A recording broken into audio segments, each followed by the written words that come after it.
सरकारच्या माध्यमातून या संदर्भातल्या ज्या व्यवस्था करण्यात आल्या त्याप्रमाणे 12 वाजता श्रीनगरवरून देसले काकांचं पार्थिव शरीर हे मुंबईला येणार आहे आणि संध्याकाळी त्यांच्यावरती या ठिकाणी अंत्यसंस्कार केले जातील।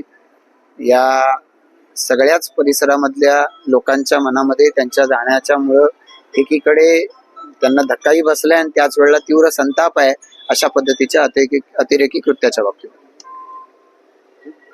सध्या त्यांच्या कुटुंबियांची परिस्थिती कशी आहे ते सावरलेत का या धक्क्यातून? त्यांना प्रचंड असं दुःख झालेलं आहे, कारण अतिशय मनमिळावू स्वभावाची व्यक्ती, पर्यटनाला ते वर्षभरात कुठे ना कुठेतरी जात असतात आणि त्यामुळे सर्वांच्याच मनामध्ये एकीकडं शोक आहे आणि त्याच वेळेला परिवाराच्या साहजिकच आहे की त्यांच्याच वाट्याला काय यावं अशा पद्धतीची त्यांच्या मनामध्ये प्रतिक्रिया आहे।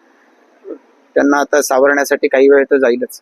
कामोठे येथील देखील एक जखमी झालेले आहे, त्यांच्याशी काही बातचीत केली? सुबोध पाटील यांना गोळी त्याच्यामध्ये लागली आहे, पण त्यांच्याशी माझं प्रत्यक्षरित्या बोलणं झालेलं नाही, पण पोलिसांचं बोलणं झालंय। ज्या टूर एजन्सीच्या मार्फत गेले होते त्यांनी ते कन्फर्म केलेलं आहे की ते सुरक्षित आहेत। अन्य कुठल्याही पर्यटकाला गंभीर अशा पद्धतीची इजा झालेली नाही। दहशतवादी हल्ल्याचा कशा पद्धतीने निषेध करताय?